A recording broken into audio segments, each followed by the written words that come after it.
de paso para Atlanta, Estados Unidos de América. De toda esta peripecia vamos a hablarles hoy. Para eso nos sentamos un día más en torno a nuestra mesa de redacción.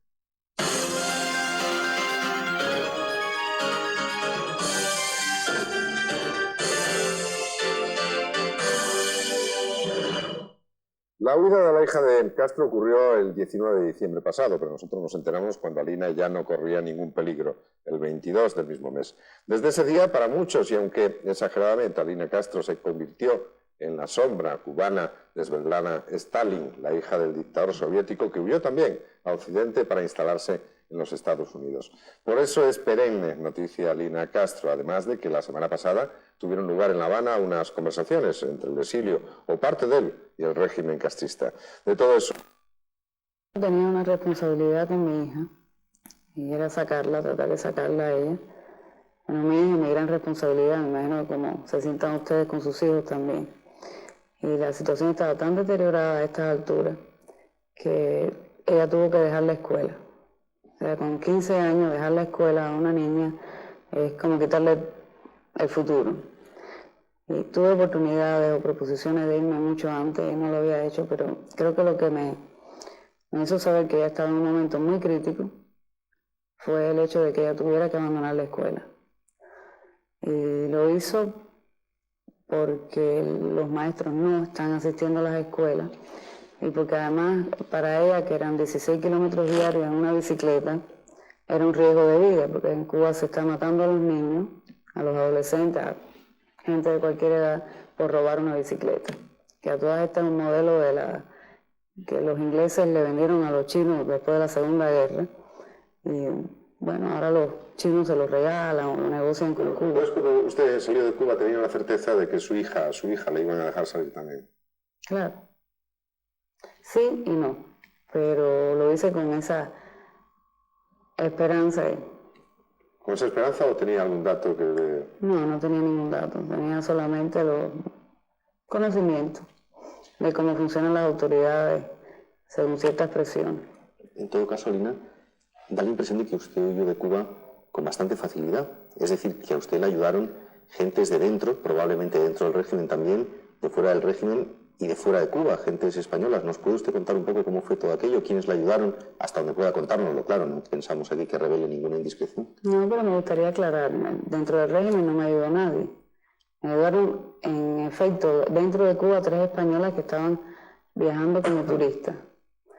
Una de ellas sabía todo lo que estaba haciendo, y lamento que ella no esté aquí, no la he podido ver, y 2 que iban en ese pequeño comando, como quien dice, pues una de ellas que fue quien prestó el pasaporte no sabía quién lo estaba prestando y la otra muchacha no sabía absolutamente nada de lo que estaba pasando. A mí me da la impresión de que usted debe sentirse a veces, a lo mejor yo exagero, como una muñeca de trapo en manos de intereses anticastristas excesivamente pro-norteamericanos que la utilizan o pueden utilizarla a usted o abusarla en ese sentido. Mira, potencialmente podrían utilizarme, pero hasta ahora creo que he demostrado, 3 meses y un poco que llevo fuera del país, que no tengo absolutamente nada que ver con ninguno de los grupos del exilio, ni con ninguna organización norteamericana que esté trabajando contra Cuba, que además no existe. O sea, estoy tratando de hacer un trabajo de denuncia sui generis, digamos que estoy sola en esto. ¿Cuál es su estatus en Estados Unidos hoy en este momento? ¿Qué pasaporte tiene? ¿Cómo camina por el mundo? Con un papel, formato convencional y una foto que se llama Reentry Permit, que lo único que dice es que los Estados Unidos están dispuestos a dejarme regresar en cualquier momento. O sea que el estatus que yo tengo es el de balsero. Digamos que no llegué por mar afortunadamente porque tal vez no hubiera llegado. De un cubano que llega a Miami, 3 se quedan en el camino. Tenemos datos y unas imágenes, algunas en exclusiva, escalofriantes, que vamos a ofrecer dentro de unos instantes. Fernando. Sí, no, yo quería preguntarle, a lo mejor le parece una pregunta muy tópica, pero probablemente algo de eso haya habido. Yo no sé si, por ejemplo, ¿ha tenido usted ofertas de la CIA para colaborar con ellos o algún tipo de ofertas de ese tipo para desacreditar al régimen cubano desde instancias oficiales u oficiosas norteamericanas? No, de ninguna manera. Entonces no teme usted ser una ficha de dominó, o que se pueda utilizar como una ficha de dominó para criticar de alguna manera al régimen de Fidel Castro permanentemente. No creo, lo estoy haciendo por convicción propia, ¿eh? No, hasta ahora nadie me ha utilizado, ni siquiera digamos que la gente que estaba esperándome acá ha tratado de hacerlo. Bueno, ¿y cómo es posible que con tanta policía, como nos cuentan que hay en Cuba, usted haya pasado prácticamente inadvertida, se haya subido un avión de Iberia y haya llegado a Madrid tranquilamente sin que nadie se haya enterado si tan terrible es la policía cubana? Bueno, primero porque conozco el modo operandi de la policía cubana, que puede ser terrible para casi la totalidad de la gente, y después porque conozco el disfraz también. La única convivencia que hubo en Cuba fue de mi hija, que tenía entonces 15 años y que precisamente cumplió los 16 el día antes de yo salir. A mi casa llegó una señora llamada Mari Carmen López Estecha y me habló de 3, 4 personas que en el exterior estaban haciendo el esfuerzo por sacarme y yo dije que no, como siempre. Pero bueno, en la conversación cambié de opinión. La cosa se planteaba así: yo debía tratar de parecerme a la persona cuya foto está en el pasaporte, o sea, la propietaria, no quiero mencionarla tampoco, y en una semana, o sea, 8 días más bien, tratar de salir con ese pasaporte por la aduana. De manera que usé, ya digo, el disfraz, la peluca, la pintura. Y como era un pasaporte de la Comunidad Económica, evidentemente en el aeropuerto no se iban a fijar. Además de eso, traté con vestuario y qué sé yo, de llamar la atención, que es lo que hay que hacer en la aduana cubana. O sea, si tratas de disfrazarte tanto como para pasar desapercibido, no lo logras. Pero bueno, a lo mejor fui astuta en ese momento, pero es que la astucia no se explica. Son muchos poquitos. Había otra persona también que tenía que acompañarme al aeropuerto durante el vuelo y a última hora yo dije que no, que yo iba sola. Y precisamente creo que si hubiera ido con esta persona que menciono, que es un periodista, hubiera tenido problemas porque los periodistas en Cuba sí están muy seguidos. A ver, ¿qué más puedo decir? Esta española me llevó la ropa que debía traer, todo eso. Yo lo fui variando, ¿no?, en la semana. Y ya fue bien sencillo. Bien, pues hay muchas maneras de salir de Cuba y lo que vamos a ver en estos instantes es una, la más peligrosa, sin duda alguna, y usted se refería a ello hace poco. Son unas imágenes en exclusiva que hemos conseguido. Hay datos, y a eso se refería usted hace poco, escalofriantes. 25 cubanos se escapan cada día de su país, se lanzan al mar en balsas rudimentarias para alcanzar un sueño, vivir en los Estados Unidos. Pero no todos llegan, solo 1 de cada 4 alcanza las costas de Florida. En total, el pasado año, 3.600 llegaron, pero otros cientos murieron en el intento. Lo vamos a comprobar. Así es. Resistan, resistan, resistan. Cada vez son más los cubanos que no resisten. Se lanzan a un túnel abarrotado de trampas en una barcaza, en una balsa o en un simple neumático de goma. Salimos de Cuba a 5. Al segundo día, lo que habíamos usado como balsa rústica, compuesto de madera, soga y cámaras de neumático, se rompió a la mitad. Los guardacostas de Florida tienen mucho trabajo. En 1990 llegaron 460 cubanos a sus aguas, pero el año pasado ya eran 3.600, 10 cada día. La situación en Cuba está muy crítica, muchos problemas, la comida, mis hijas pasando hambre, la necesidad de ropa, la necesidad de todo. Es una cruel lotería para los que huyen del hambre y encuentran la muerte.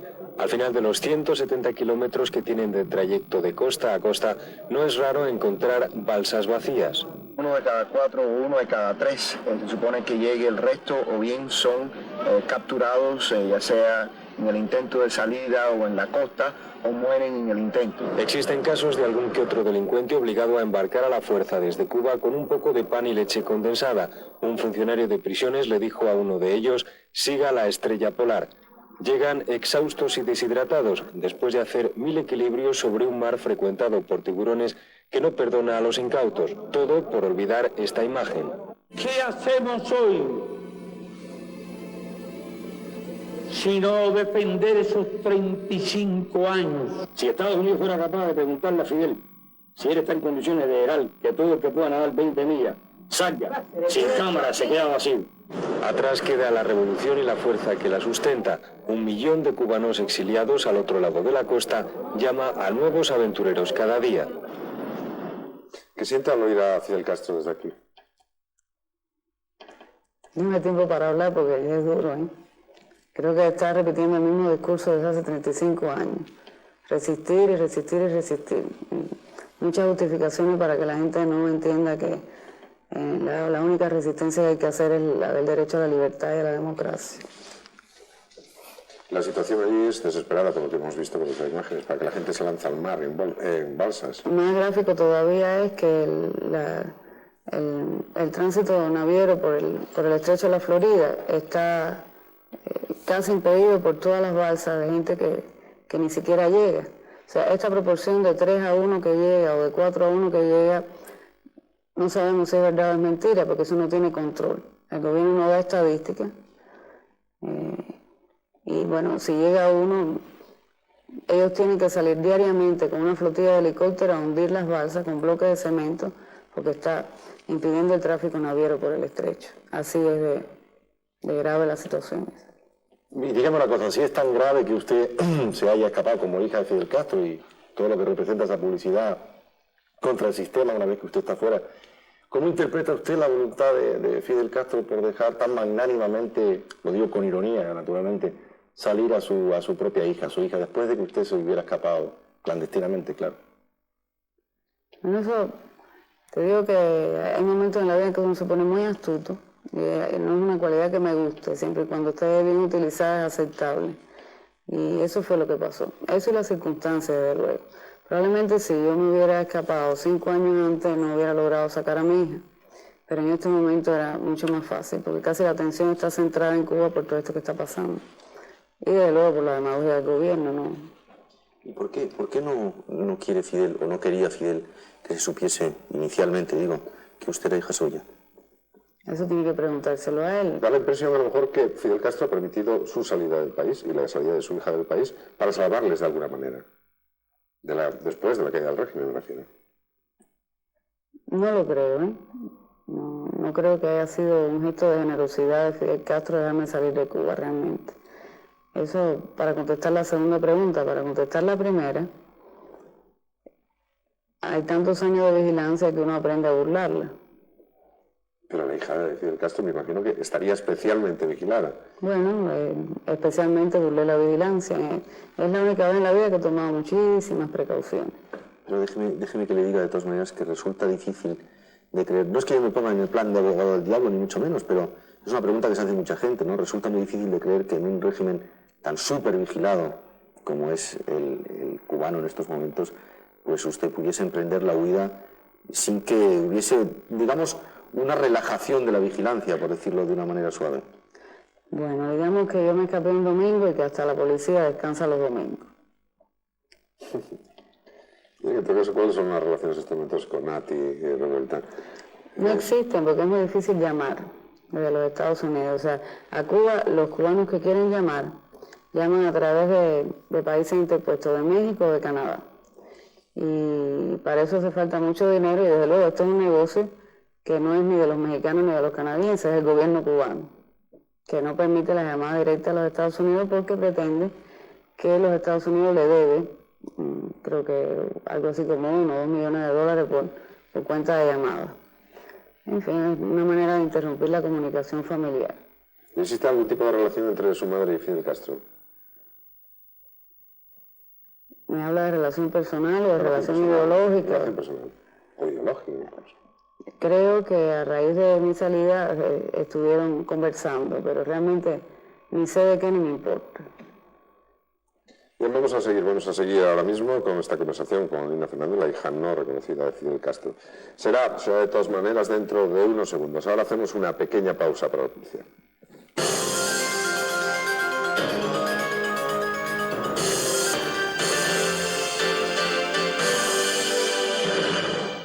25 años lleva en el poder el presidente cubano Fidel Castro. Con nosotros hoy aquí en Mesa de Redacción una persona que sin duda le conoce bien, su hija Alina Fernández. ¿Hay según usted, Alina, alguna posibilidad de que Fidel Castro inicie una apertura política paralela a la económica, o todo es una estrategia para seguir muchos más años en el poder? O algunos años más en el poder. Bueno, siempre va a haber estrategia para seguir unos años más en el poder. Así, ya has estado 35 años, es evidente que el poder te gusta. Y en cuanto a apertura, está tratando de hacerlo a su manera, ¿no? Tratando de que la apertura sea con él personalmente. Y lo injusto de todo esto y de toda la gente que está siguiendo la supuesta apertura es que el pueblo cubano no tiene ningún derecho a hacer gestión, ¿no? La gestión siempre se hace con el gobierno y el pueblo sigue estando tan sometido como siempre. No sé si eso responde a la pregunta. La apertura tiene que ser con el gobierno, nunca es con el pueblo. Dígame una cosa, usted cuando vivía en Cuba formaba parte de, ¿cómo le llamaría yo? Pues de una especie de nomenclatura, de una casta privilegiada. ¿Existe esa casta privilegiada? Existe, pero yo no ¿Qué formaba ventajas parte. tiene? Las ventajas que tiene son ventajas de mediocridad, que es lo que hace el sistema comunista con la gente, te asegura una existencia mediocre. Y bueno, la gente se resigna. En el caso de la nomenclatura, pues había un poquito más de viaje, o había viaje, para el resto de la gente no existe la posibilidad. Había un poquito más de mala comida y había un poquito más de ropa y tal vez la posibilidad de un auto y de una casa un poco más grande que un departamento exiguo, unas cosas que se llaman microbrigadas, que son edificios de bloque. Ahí hay un vocabulario muy especial para todos, microbrigada. Pero usted estaba apartada de esa nomenclatura, no tenía usted ningún privilegio, que es ser la hija de Fidel. Exacto. Creo que uno tiene pocas alternativas en la vida y yo casi que no tenía ninguna, pero al menos tenía la de aceptar o no los privilegios. Alina, después de los fusilamientos del general Ochoa y del coronel de la Guardia, se llegó a decir que esos militares eran la vanguardia de un movimiento perestroico, por llamarlo de alguna manera, que intentaba enfrentarse a la inmovilidad del régimen y llevar a Cuba hacia otra situación que tuviera que ver con la libertad y la democracia. En todo caso, ¿por qué cree usted que el régimen fusiló a estos prohombres del sistema también? Si fuera una vanguardia o no, una especie de perestroika, probablemente ellos mismos no hubieran estado conscientes de eso. Claro que pasados 5 años hubiera sido así. Creo que de algún modo se previó ese futuro y se cortó de raíz. ¿La otra pregunta cuál era? No, la otra pregunta a lo mejor quizá la tengo que hacer yo porque es quizá un poco delicada, pero ahí se habló de tráfico de drogas, se les acusó de alguna manera oficiosamente de tráfico de drogas, y yo no sé si el régimen, yo no estoy hablando de Fidel, por supuesto, pero sí quizá algunos prohombres del régimen se están enriqueciendo con el narcotráfico. Entonces, como usted no está hablando de Fidel, por supuesto, yo voy a hablar de Fidel, por supuesto. En Cuba no ocurre nada, y menos de la envergadura del narcotráfico, que Fidel no sepa o no estipule. Yo lo que sí le puedo decir en cuanto a eso, y no quiero andar mucho en el asunto, es que Cuba es oficialmente, digamos, o oficiosamente, que viene siendo casi lo mismo en este caso, punto de peaje del tráfico. Si estos generales y doctores intervinieron o no personalmente, yo no estaba ni en el juicio. A mí me dijeron que sí. Pero sí, no hay más que ir a La Habana y preguntar dónde vive Robert Vesco para saber que efectivamente está allí y que existe. Si eso le dice algo. Pero usted personalmente, con lo que sabe, ¿cree que el gobierno cubano está involucrado en el tráfico de estupefacientes, en el tráfico de drogas en el mundo entero? Desde el principio del 80, ¿cómo no? ¿Y cómo? Ya le dije, empezamos por ser, porque yo estaba allá adentro también, un punto de peaje, de rehabilitación de gasolina, qué sé yo, de encuentro, se paga eso. Y esa es una isla que como no tiene su base sustentativa económica, pues tiene que buscar divisas de todas partes. Muy bien, vamos a salir a la calle, si le parece, porque hay mucha gente aquí que tiene curiosidad por saber determinadas cuestiones sobre usted y las relaciones que mantenía con su padre. Vamos a escuchar unas preguntas que me hacen en la calle y responde usted, por favor. ¿Te has aprovechado alguna vez de ser la hija de quien eres? Bueno, sí, mira, estoy aprovechando ahora. realmente. ¿Otra pregunta? Sí, la pregunta que le podríamos hacer a esta señorita es si no ha pretendido preferir o si no ha preferido mejor la comodidad y el lujo americano que todas las vicisitudes de Cuba y lo que conlleva el sistema político de su padre. Bueno, en este caso no es una cuestión de preferencia. Yo imagino que habría que ser idiota para preferir las vicisitudes que la vida cómoda. Y en cuanto a los Estados Unidos, ya le voy a contestar en unos cuantos días donde voy a radicar yo. Y vamos a seguir con la tercera pregunta. Si tuviera que quedarse con algún recuerdo de su padre, ¿con cuál se quedaría? Con el que tenía de niña. Siguiente, cuarta pregunta. No, más que nada quería preguntarle si tiene algo contra su padre porque lo ha dejado mal, ¿no? Mira, personalmente contra mi padre no tengo nada, pero tengo una especie de sentimiento de solidaridad muy fuerte y de amor y de ternura, y además de haber vivido así, de esa misma manera, 38 años con el resto de los cubanos. Y pesan más 11, 12 millones de habitantes, ya no se sabe ni cuántos quedan, que un sentimiento personal. Pero Cuba es un país joven, y la gente joven está ahí. ¿Qué opinión tiene usted de esa gente joven que sigue en Cuba? ¿Qué esperanza tiene esa gente para el futuro? ¿Qué piensan usted que los conoce? Yo hubiera querido que mi hija estuviera aquí, ella sabe contestar esa pregunta mejor que yo. Pero al menos esa generación, que es la de mi hija, un poco antes, un poco después, no está pensando en política. Curiosamente están retomando la fe de Dios e incluso están arrastrando a sus padres a las iglesias. Y creo que eso es un modo de salvación. El cubano se odia y es obvio por la actitud del exilio y todas estas broncas que hay siempre. Pero es que dentro de la isla es peor, hay un odio personal contra el vecino y hay odio dentro de la familia por cuestiones ideológicas. Y creo que eso es brutal y que lo único que puede curar eso es el amor y la fe, una especie de comunión, digamos. Parece un poco utópico, o parece más esotérico todavía que utópico, pero el cubano tiene que aprender a respetarse a sí mismo y a respetar a su vecino, a su familia, a su padre, a su madre. Alina, yo me quedo con una curiosidad ahora cuando le preguntaba a alguien de la calle cuál era el mejor recuerdo que tenía usted de su padre. He dicho, el que tenía cuando era niña. A mí me gustaría que me contase cómo era el recuerdo de Fidel cuando usted era una niña. ¿Y por qué se estropea ese recuerdo? Bueno, se estropea cuando uno empieza a tener más o menos uso de razón y a preguntarse por qué uno está por una parte oyendo una cosa y por otra otra. Y desde muy niña yo estuve, mira, como digamos, me era familiar el sufrimiento ajeno. Cuando Fidel iba a la casa, pues al otro día habían 10, 12, 18, 20 personas con problemas personales.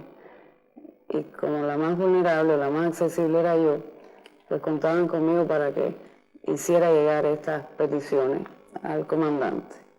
Y fueron pasando los años y ninguna de esas peticiones se resolvía. Entonces, por una parte, la revolución había sido muy buena y era general y solucionaba todo tipo de problemas, pero por la otra, la verdad era que no solucionaba ninguno.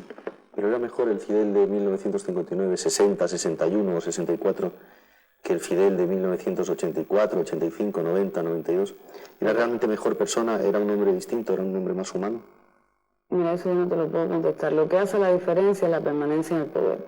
Eso es lo que lo hace peor en el 94 que en el 59. ¿Qué es lo que ocurrió para que usted se volviese, aparte de lo que nos acaba de contar, que fue poco a poco, pero qué ocurrió realmente para que en un momento determinado usted se hiciese claramente y radicalmente casi anticasista? Mira, los problemas de fidelidad a los familiares siempre lo confunden a uno. Digamos que la confusión se terminó en un momento determinado. Uno siempre trata de justificar, de darle la razón, de seguir un ejemplo de los padres. Y eso ha inducido error a más de la mitad de la humanidad. Al resto, a la otra mitad se nos dice rebelde, y no es así. Yo creo que es un problema de conciencia humana. Y en ese momento determinado que decidió usted romper, empezó a actuar o a relacionarse de alguna manera con gente que estaba contra el régimen de su padre en el interior de la isla. Mira, es que no fue en el momento en que yo decidí estar en desacuerdo o romper. Yo casi prácticamente desde que soy una niña estoy en desacuerdo. Digamos que dejé de sentirme confundida entre la fidelidad a la familia y mi propia posición, que siempre ha sido además muy insegura. Con los grupos disidentes cubanos tuve la relación que ellos quisieron tener conmigo. Yo no la propicié nunca. Pero sí, de hecho, claro que tuve contacto con muchos de ellos. Y nunca vio a Fidel Castro como un mito, como lo vio la mitad del mundo, casi todo el mundo en su momento. Ni siquiera en ese momento lo vio como un mito. Bueno, imagínense que a mí me adoctrinaron igual que al resto de los cubanos. O sea, que puedo haberlo visto como un mito cuando era niña, pero entonces tenía la otra parte del mito, que es el reverso. No era el resto de los cubanos, Alina. Era, como dice Juancho, era gran parte del mundo. Todos los que tenían sentimientos progresistas en un momento determinado, a finales de la década de los 50, los años 60, admiraban a Fidel Castro, les parecía un mito. Y parece extraño que su propia hija jamás considerase a su padre como ese mito, ¿no? Yo no sé, habría que preguntarle a otros hijos, otros mitos, a ver si su padre personalmente les parece un mito o no. Pero me parece que yo era una niña y bueno, ahora soy una persona mayor, soy un ser humano. En cuanto al problema este de los mitos, yo creo que la generación esta que se quedó enganchada en ese sueño romántico de los años 60 y que además lo ha perpetuado en sus hijos son los culpables precisamente del orden actual en Cuba. El que se quedó soñando con Guevara, con Benvela, con Sékou Touré, que al final acabó asesinando a todo el mundo, con Nehru, incluido Fidel Castro, en toda esta gente, pues son los responsables de lo que ahora está pasando. Yo creo que el liderazgo o la tiranía, porque en este caso está definido así, no por mí, sino por la enciclopedia, de cosa es un tirano, de cosa es un dictador, de cosa es un líder, eso es culpa de esa generación que acumuló eso como un sueño. Nadie duda de que en los años 60 Fidel Castro tuvo un papel de liderazgo, pero es que lo tuvieron otros muchos líderes del supuesto, entre comillas, o ya no se puede llamar así, tercer mundo. ¿Y qué hubiera pasado si el Che convierte a Bolivia en un país comunista? Nadie se ha cuestionado eso, todo el mundo quiere seguir creyendo en sus sueños o en sus mitos. Ahora un mito que dure 35 años me parece un dinosaurio histórico, político más bien. Bien, vamos a tener que hacer otra pequeña pausa, pero antes, díganos, ¿cuál fue la última vez que habló usted con Fidel Castro? Personalmente, unos 10 años probablemente. ¿Qué le dijo usted a él o qué le dijo él a usted? No quisiera entrar en detalle de esa conversación. ¿Algún detalle? Simplemente unas palabras, la idea que le quedó de aquella conversación. La idea que me quedó fue una gran discusión. ¿Política o humana? Humana. ¿Y familiar? Sí, humana, familiar y también política. No, humana es una cosa, política es otra y familiar es otra. Yo digo que fue humana. Bien, pues es la conversación que mantenemos hoy aquí, aun cuando haya bastantes silencios también, en mesa de grabación con la hija de Fidel Castro. Todavía tenemos muchas más cosas de las que hablar. Será después de otra pequeña pausa. Yo pienso, yo sé que Fidel Castro exporta el exilio. En el exilio, y sobre todo en Miami, que parece que es ser la meca del exilio, está la parte de la disidencia cubana que a Fidel Castro le conviene. Es la imagen que él necesita que tenga la disidencia cubana, o la oposición, por no decir más disidencia cubana en el exilio. Y bueno, ellos seguro son los que lanzan las proclamas de invasión, porque Fidel Castro se ha pasado 35 años diciendo que los Estados Unidos amenazan con invadir a Cuba. Entonces existen las violaciones del espacio aéreo, que es autoviolado normalmente, ¿no? Si hay un avión que despega de Cuba, viola el espacio y vuelve, pero no, a los cubanos se les dice que es un avión americano. Y todas estas cosas de la amenaza de invasión son tan divertidas que hace unos 8 años se reunió toda la nomenclatura extensiva, ¿no?, que tiene la gente del Partido Comunista, que es una gran mayoría que está obligada a militar en el Partido Comunista en Cuba. Y entonces se hizo una reunión con todos ellos en cine y eso, donde se pasó un discurso de Fidel Castro y se sabía hasta el día que los americanos iban a invadir, 6 meses después. Entonces empezó una gran locura de cavar trincheras y me acuerdo de mi hija que llegaba todos los días a la escuela y iba a tener que pasarse 1 o 2 horas en vez de estar en el aula estudiando, pues abriendo refugios y cuestiones de esto. Este cuento de la invasión es un poco, bueno, mítico también. Y lo único que lo mantiene, a ojos de la gente bastante inocente en este sentido, es la demagogia del gobierno. O sea que usted cree que muchos de los exiliados que viven actualmente en Miami, o sea, por lo menos los que mantienen la opinión de los exiliados desde Miami, muchos de ellos son enviados por Fidel Castro para mantener desde allí esa opinión. Por supuesto. Por encima del número, es decir, que son los que dominan y controlan los medios de comunicación. No, yo no puedo decirte a esta altura que el señor Mascanosa sea exportado por Fidel. Hay de todo.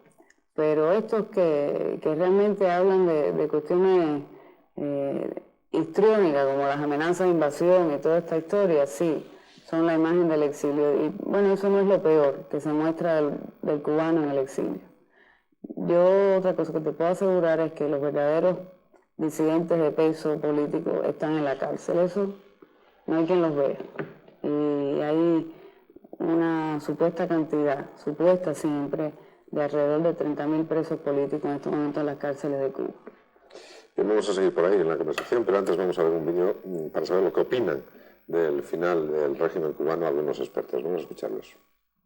Bueno, muchos de nosotros pensamos que Fidel Castro, por ser socialista o marxista, va a tener que rendir algunas de sus decisiones a otros niveles. Va a tener que explicarle al pueblo de Cuba que con los cambios que han surgido mundialmente, con los cambios en la Unión Soviética o ahora Rusia, con los cambios en los Estados Unidos, con los cambios en la economía mundial, que ya que hay ciertas cosas que la cual él no entiende, que ya ha salido y ha dicho que no, ni le crea a los economistas, las cuales él tiene que rendir o tiene que dejar que ellos anuncien esos tipos de cambios. Cuando ustedes van a Cuba, ustedes pueden hablar con la gente en la calle y la gente en la calle se expresa abiertamente contra el sistema que existe, no le gustan los problemas que están surgiendo, o le echan la culpa aquí o le echan la culpa allá, a veces le echan la culpa al embargo de los Estados Unidos, pero siempre no están contentos.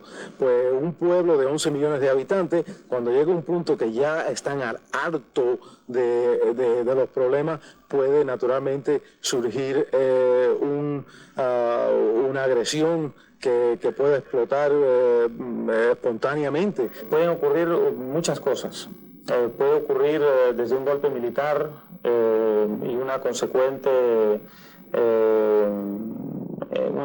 enfrentamiento entre diversos sectores de la población, incluso violentamente, hasta milagrosamente una transición pacífica en la que participe un grupo vinculado al aparato del poder del día de hoy, pero que entienda que no puede seguir resistiéndose a lo que es un cambio inevitable que se hará tarde o temprano, y mientras más temprano mejor, porque mientras más tarde más violento será. Pero todavía, felizmente, creo que no está agotada la posibilidad de que por lo menos no sea todo lo cruento que cabría esperar, precisamente por la dureza de la situación. Todos los cubanos estamos convencidos de que ese régimen va a terminar. Lo que hay muchas opiniones sobre cómo va a caer ese régimen. Los escenarios más probables son con un tiro al dictador y un empezar de nuevo. Pero así las cosas como se están produciendo en Cuba, con los desórdenes que estamos viendo en la isla, sobre todo en la capital cubana, pues muchos tenemos que el desenlace sea dramático, que el desenlace sea un baño de sangre del pueblo en las calles, siendo reprimido por la policía, y que se produzca un final estilo Rumanía. Si eso ocurre así, pues ¿qué va a pasar después? Es que los cubanos del exilio, con todo el potencial económico que tienen y tenemos, vamos a acudir a Cuba para llevar y no para ir a buscar.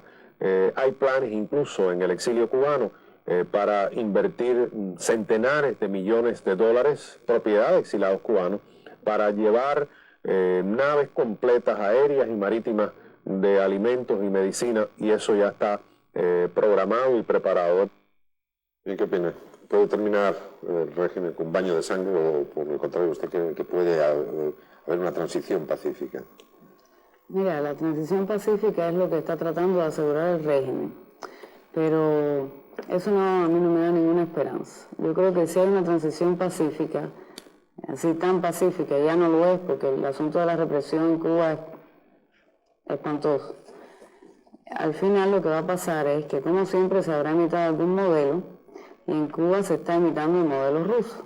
Es decir, que los actuales jefes y dirigentes cubanos están comprando desde luego la isla, y lo que no sería tan malo, pero no sería nada bueno, es que de pronto Fidel Castro, de tirano, se convirtiera en propietario. Pero eso está siendo así. Ya la mitad de la isla está vendida por Castro.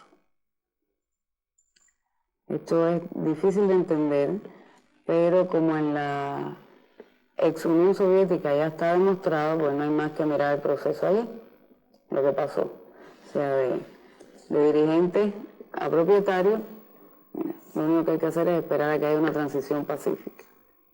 Por eso me parece muy crítico, me parece una conducta impropia de aquellos que están ayudando a Fidel Castro, comprando terreno, construyendo en Cuba, porque sencillamente están haciéndolo con él personalmente. Y perdón, Alina, algunos de esos que están comprando terrenos son algunos de los que están volviendo, algunos de los que antes llamábamos gusanos. Yo sé que es una palabra que a usted le provoca unas reacciones muy violentas, esta de gusanos, porque lo hemos hablado antes de entrar en este programa, pero a lo mejor algunos de los que están intentando hacer negocio con la Cuba del futuro son esos gusanos que salieron antes del 89. Quitando el término de gusano, sí, ¿cómo no? ¿Pero por qué le provoca esas reacciones el término gusano? Porque ¿quién es quién para ponerle término a nadie? No tener un sobrenombre. Además, gusano, imagínese usted. Resulta que los gusanos ahora son crisálidas, son los bienvenidos los gusanos. Son los únicos que llevan divisa al país, además de los turistas y además de, bueno, muchos de ustedes los españoles que se han vuelto paternalistas a estas alturas. Eso sería interesante, ¿sí? ¿Cómo ve usted la labor del gobierno español acerca del gobierno de Cuba, el gobierno de Fidel Castro, y las relaciones, incluso económicas, que hay en estos momentos? ¿Cuál es su opinión al respecto? Bueno, mira, te repito, yo considero la posición del gobierno español, la califico de conducta impropia. Pero no solo de conducta impropia respecto a los cubanos, sino de una falta total de perspectiva, no solo política, sino histórica. Y más allá voy todavía y los acuso de desconfiar en sus propios hijos, que son los que tendrían que sentar las bases del futuro. El hecho de que hay empresas españolas en Cuba dice mucho del sentimiento que indudablemente tienen los españoles hacia Cuba y del que tienen los cubanos hacia los españoles. Porque, bueno, la madre patria es la madre patria y todos tenemos familia en los antecesores. No es lógico que España esté haciendo en Cuba precisamente aquello de que acusa en un futuro a los Estados Unidos. Mirando futuristamente, los españoles, y hay un gran consenso, no solo los españoles, piensan que los Estados Unidos van a convertir la isla en un sitio de mano de obra barata. Pero es que eso de que acusan presuntamente a los Estados Unidos, eso es lo que están haciendo los españoles. Están empleando a los cubanos a un sueldo de miseria, sin dar ninguna garantía sindical, los emplean y los desemplean a destajo. ¿Eso es colonialismo? Bueno, digamos que la cantidad de españoles que hay en este momento en Cuba no se acerca a lo que fue el colonialismo. Además, ¿cómo vamos a utilizar términos de hace siglos, en los umbrales del siglo XXI? Si de eso se trata. Usted ha utilizado un término que a lo mejor es peor. Ha utilizado el término paternalismo. Pero si le estamos mandando lo mejor que tenemos, hasta Carlos Solchaga les hemos mandado para que les asesine. Bueno, ¿Pero paternalismo por qué? Preguntando muy en serio, ¿paternalismo por qué? Eso es lo que hemos estado hablando antes. Todo el mundo siente una especie de sentimiento de obligación de protección. Y eso no es más que complejo de culpa, desde luego. Bueno, pero ¿qué haría usted, por ejemplo? Póngase usted en la piel de cualquier español, de cualquier gobernante español. ¿Qué es lo que había que hacer con Cuba? Mientras esté Fidel Castro, desentendernos, no preocuparnos, no intervenir de la manera más adecuada posible, que es a lo mejor enviando ayuda y además financiando ciertos proyectos de futuro que a lo mejor pueden ser buenos para la democracia del futuro inmediato. Es que... No participar en nada, de dejar que eso se quede aparte hasta que caiga Fidel Castro y entonces intervenir. Es una forma de participar muy conveniente y no alineada, digamos. Sería, todo el mundo me dice que cómo fomentar el turismo en Cuba, no, pero si es mejor que vaya la gente a Cuba. Aquí estoy entrando en contradicción con el resto del exilio. No va a ser muy popular la idea, me imagino, pero no me importa. Hay que ir a Cuba y hay que ver lo que está pasando en Cuba, pero sobre todo lo que hay que hacer es llevar, que lo más importante es la salud, a partir de ahí se puede hacer todo. Siempre que hay vida y esperanza, llevar medicina. El que pueda llevar una maleta que la lleve, el que pueda llevar un paquete que lo lleve y lo entregue directamente a la iglesia. Esa es la única forma en que se puede ayudar a Cuba ahora. Ayudando al gobierno cubano, que es lo que se hace siempre de gobierno a gobierno, no se está ayudando al pueblo. Otra cosa que pueden hacer los empresarios españoles en Cuba es empezar a educar al pueblo cubano que desconoce esto desde hace 35 años en lo que es el movimiento sindical, en lo que son los derechos de los trabajadores y en lo que son sus deberes también. El cubano no tiene disciplina laboral por 35 años de total anarquía en ese sentido. Si ustedes los españoles actuaran con los cubanos de una manera correcta, como ellos actúan con sus obreros españoles en España, entonces, ¿por qué voy a criticar yo? Sería intocable la cuestión. Pero mientras estén ayudando al gobierno cubano, están poniéndose en contra del pueblo y están haciendo que el gobierno cubano perdure en el poder. Y eso el pueblo cubano no lo va a perdonar nunca. O sea, perdone, según usted, lo que España debería hacer sería colaborar en el bloqueo económico a Cuba. ¿De qué bloqueo me está hablando? Si el bloqueo...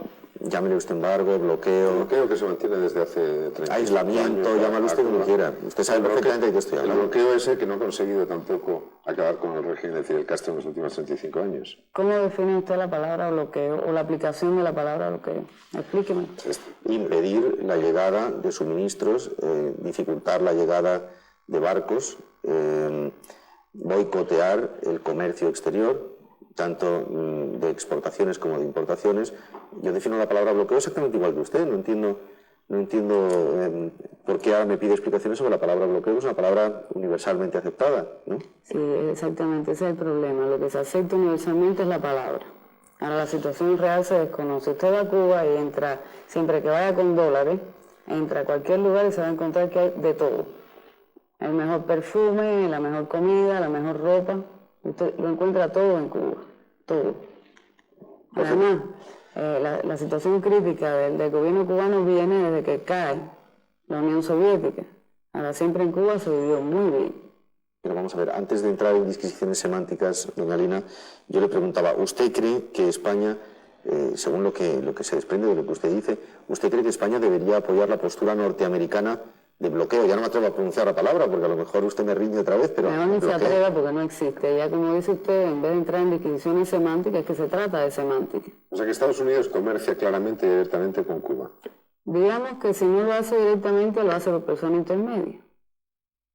Y además en Cuba, como ya le digo, no falta nada. Ahora es que hay un estado crítico de cosas y claro que se esgrime la palabra ya no bloqueo, sino embargo para culpabilizar a los americanos, pero eso es una vieja costumbre. Todo el que le va mal culpabiliza al imperio. Antes al ruso y ahora, bueno, el norteamericano comparte la antipatía de los dos, tiene la carga de que es el único que queda, ¿no? Pero respecto a Cuba, el bloqueo, tanto como el embargo, siempre han sido burlados, siempre. Y de eso se trata. O sea que, cuando dice usted que en Cuba no falta de nada, se refiere usted a 2 o 3 frascos de perfume que pueden comprar los turistas, porque ahora hay bicicletas, es decir, no hay carburantes, no hay gasolina, no hay ayudas, la alimentación es mediocre, incluso es difícil la alimentación para la gente. Es decir, el ejemplo de los 2 frascos de perfume que se pueden encontrar los turistas es verdad, pero son 2 frascos de perfume y para turistas. Los ciudadanos de allí no viven en absoluto y ni pueden llegar a esos 2 frascos de perfume, que en todo caso no solucionarían nada. Por supuesto. El problema es que para el turista y para el cuerpo diplomático siempre ha habido las llamadas diplotiendas, donde se entra única y exclusivamente con dólares y aún hace 6 meses atrás los cubanos que tenían dólares no podían entrar. Pero bueno, siempre se ha movido el mercado negro en Cuba en ese sentido. No le digo que hay 2 frascos de perfume, hay líneas completas de perfumería, todas las mismas que usted puede encontrar, por ejemplo, en París. O sea, ¿de qué bloqueo me está hablando? Sí, pues a lo mejor hay artículos de lujo de ese nivel para yo qué sé, claro, yo he visto eso en Cuba, para turistas, para nosotros que llevamos dólares y que además parece que nos sobraban, pero a lo mejor no es ni siquiera una posibilidad remota el adquirir cualquier cosa de alimentación elemental en Cuba en estos momentos para cualquier ciudadano cubano. también hay los llamados diplomercados. En estos momentos en que cuando vine en Cuba se vivía muy bien, debo aclarar que se vivía muy bien cuando se era extranjero y cuando se tenía dólares. También hay muchos extranjeros que no los tienen. O cuando se venía a hacer un turismo cómodo. No estoy hablando de la población nunca tuvo derecho a nada. Pero no era por el embargo, era por una política del gobierno cubano, que siempre fue incapaz económicamente. En todo caso, cuando había unas relaciones con la antigua Europa del Este, el desaparecido bloque comunista, en Cuba había gasolina, en Cuba había alimentación y había un cierto comercio, había un comercio importante con los países de la Europa del Este. Ha desaparecido el bloque comunista, el antiguo bloque comunista, y en estos momentos no existe nada de eso. Por lo tanto, ha desaparecido ese comercio. Por lo tanto, el bloqueo ese de Estados Unidos existe. Mire, si usted va a Cuba ahora y pide que le vendan azúcar, probablemente no le puedan vender nada, porque la zafra, creo que la última no tenía ni 1,5 millones de toneladas, una cosa ridícula. El problema de Cuba no es el bloqueo, es que el campo socialista lo suministraba todo. Cuba siempre vivió del subsidio de la Unión Soviética. Eso quiere decir que es un sistema absolutamente de inútiles y que genera inutilidades. Exactamente. Tan es así, ¿cómo le puedo explicar? Digamos que el campesino en Cuba tiene que venderle al Estado, para lo cual trabaja. Es un dinero de miseria, pero bueno, es el sentido del campesino, trabajar, hacer rendir su tierra. Entonces le tiene que vender al Estado y acumula su mercancía, su cosecha en una carretera donde se supone que el Estado sea el que cargue eso y lo distribuya. ¿Y qué usted cree que pasa con lo que cosechan los campesinos? No ahora no hay ni insecticidas, ni herbicidas, nada. Sucede que el Estado no asegura la transportación de la cosecha, entonces la cosecha se pudre. Ahora vean usted qué sentido tiene la vida suya si diariamente lo que hace es cultivar su tierra cuando está obligado a entregarlo a un Estado que no lo recoge y que lo deja podrir. Así funciona el sistema en Cuba, es un ejemplo bastante gráfico. Bien, pues vamos a seguir conociendo de primera mano, dentro de unos instantes, más de lo que ocurre en el interior de Cuba. Antes vamos a hacer, sin embargo, otra pequeña pausa. Esta conversación que mantenemos aquí en mesa de redacción con Alina Fernández, la hija de Fidel Castro, que huyó hace 5 meses de Cuba. En primer lugar, vamos a saber lo que se opina en la calle, aquí en España, del régimen cubano. El comunismo no existe más, el comunismo fracasó y él se queda, está mal, tiene que irse. Es un líder y como todo líder tiene cosas buenas, cosas malas. Cuba me parece, pues no sé, para pasar unos días. Tendríamos que hacer algo para que se solucionara el problema de Cuba. Marxismo, leninismo o muerte, como dice él, ¿no? Los cubanos están muertos de hambre por su culpa, porque es un auténtico dictador. Opino que es un disparate en los tiempos en que estamos. Me siento mal de ver lo que pasa allí con el bloqueo y todas estas cosas. Para mí la única política que hay, y siempre he votado y votaré, a la Virgen de Begoña, que es la patrona de los Cádiz, es la mejor política que hay ahí. Es un poco anacrónica su situación, ¿no? A mí Fidel Castro no me gusta. Ahora, bien, él tendrá que... Como gallego, sí. Como gallego, porque él es gallego. Es una persona que ha cumplido su papel en la historia. Le diría que es muy valiente saber plantar cara a los Estados Unidos. Allí están viviendo muy mal. Es súper racista en todos los sentidos. ¿Por qué huye la gente de Cuba? El pueblo no tiene por qué pagar las diferencias que puedan tener los norteamericanos con Fidel Castro. Lo mejor que podría hacer era retirarse y dejarles un poco libertad y vivir en paz. Hay opiniones como ha habido para todos los gustos. Pero en todo caso no se puede olvidar que en estos 35 últimos años en Cuba hubo también logros, como por ejemplo la sanidad y la educación. ¿Sí? Le estoy preguntando, ¿no cree usted que hubo esos logros? Bueno, en cuanto a la educación ya le expliqué. Mi hija no dejó la escuela solo por la falta de maestro y por el peligro. También lo dejó porque la educación no vale. Pero en cuanto a la medicina, que es mucho más preocupante, yo diría que Cuba es el país de los cobayos, los animalitos de laboratorio. Los logros de la medicina se han logrado en Cuba porque había 13, ahora quedan 11 millones de gente con los que experimentar. Pero, Alina, desde luego yo no quiero defender al régimen cubano, no saque esa impresión errónea porque no lo defenderé. Yo no defenderé un régimen que no tiene libertades, pero creo que no resiste la comparación con con casi todos los países vecinos, ni en cuanto a sanidad, ni en cuanto a educación, ni en cuanto a nutrición, ni en cuanto a desarrollo en todos los sentidos. Cuba es un país muchísimo más desarrollado que los vecinos, que los regímenes que le rodean, que todo menos Costa Rica. Menos Costa Rica, evidentemente, que todo menos Costa Rica. Yo no niego que hay una gran miseria en América Latina sobre todo, pero no se trata de eso, ahora se trata de Cuba. Y yo lo que mejor puedo decir es lo que pasa en Cuba. Los demás países no lo he visto. Me han enseñado documentales y sé que efectivamente es así. Ahora, no sé en esos países hasta dónde se experimente con la vida de la gente para llegar a un descubrimiento. Eso, de un modo muy sutil, se me acerca al doctor Mengele, ¿entiendes? No, pero sí. no se les esclaviza directamente y uno va por las calles de la República Dominicana, por las calles de Haití, Dios nos libre, por las calles de El Salvador, por las calles de cualquier país de eso y ve que la infancia está absolutamente esclavizada desde el principio. Y ahí no hay ningún método de sanidad ni de seguridad para nadie. Sí hay un logro que es el de la atención primaria, pero esto ya le digo, se ha logrado a base de experimentos. Si ahora usted llega, digamos que lo que trasciende de Cuba son los descubrimientos en otro sentido, o sea, la gente se va a curar el mal de Parkinson, pero cuando se llega al consenso de que el embrión de feto de carnero, o de qué sé yo, el experimento ese nuevo que están haciendo, primero el tejido de embrión de feto humano es bueno para ser implantado en el cerebro de las personas que tienen mal de Parkinson. Imagínense cómo se llegó a esa conclusión. Con cuánta gente no habrán hecho la trepanación para probar que el tejido embrionario, primero de feto humano y después de feto de carnero, daba resultados, que además creo que no da ninguno.